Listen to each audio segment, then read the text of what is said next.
Hello and welcome back. We are continuing to open up the scriptures together every day and just to sort of talk to you guys and keep connected and see what God is saying in this season. And as a nation at the moment, we are currently on lockdown, which basically means we can't leave the house unless for certain circumstances, which is a pretty crazy time.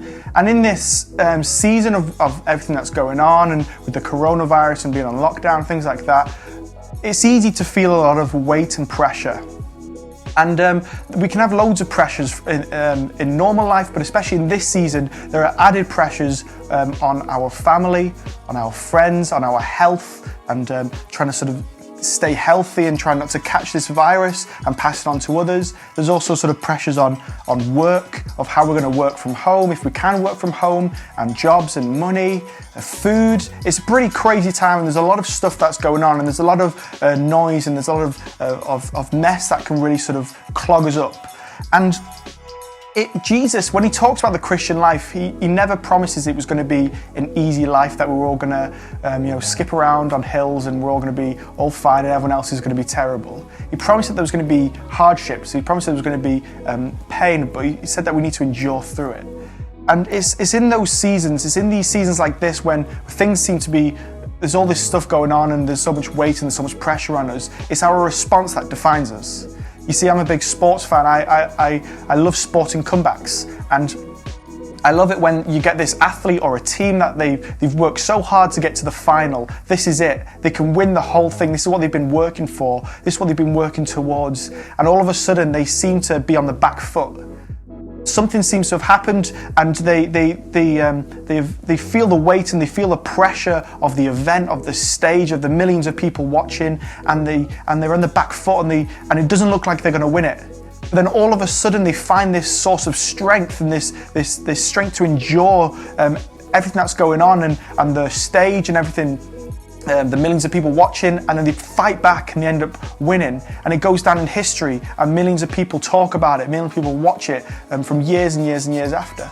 And I love stuff like that, and in these seasons like this, we need to be a people like that. When everything seems to be going wrong around us, when everything seems to sort of put loads of weight and pressure on us, we're on the back foot. We need to be a people who endure and who fight on and carry on, pushing towards what God has called us to do. And there was this great story in 2 Kings.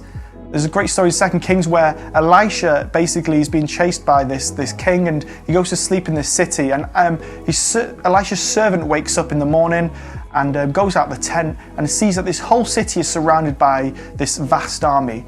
The whole city is surrounded, so it must have been a lot of soldiers, and it must be really, really sort of weird to look at and scary, because he must have just thought to himself, I've got no escape. So he starts to worry and he's like, what are we going to do? What are we going to do? And he wakes up Elisha, he's like, Master, there's no escape. How can we get out of this? And Elisha's calm, cool, collected. He just gets up and he just says, don't worry, those who are for us are more than those who are against us. And he prays and says, open up the eyes of my servant that he may see. And all of a sudden, God opens up the eyes of this servant, and the servant can see a vast army of angels coming. And it's all great. And the point I'm trying to make with this is we need to be a people who have that elevated vision. We need to be a people who don't just sort of look at the weight and the pressure and everything that's going on around us and just worry about it all and just go, what are we going to do? There's no escape. How am I going to get my food? How am I going to stay healthy? How am I going to pay my rent? We need to be people who have elevated vision to say that God is greater, that God has got a plan. And it doesn't matter if we're on the back foot, we need to push through and endure this season of the sacrifice. We may have to make loads of sacrifices, but we're going to have to push through and carry on and keep doing what God's called us to do, and have that elevated vision to see that we're going to be okay and it's going to be fine. And there's in 2 Timothy, Paul writes this to Timothy. He says, be strong that is in the grace that is in Christ Jesus.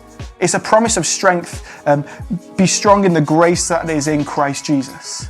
It's not saying be strong in yourself. It's not saying psych yourself up, hype yourself up on, we can do this, we can do this, we can do this, He's saying be strong in the grace that is in Jesus Christ. It's in a person. Now we need to be people who have that elevated vision and be strengthened in the grace that is in Jesus Christ. Be strengthened in Christ to have that elevated vision, to see that God is greater, that God is higher, and that in this season We don't need to worry about everything that's going on. We don't need to sort of be looking around going, how are we going to do this? How are we going to do this? How are we going to do this? But we need to be a people who see that God is higher, that God is greater. So my question to you is simple, is what do you see?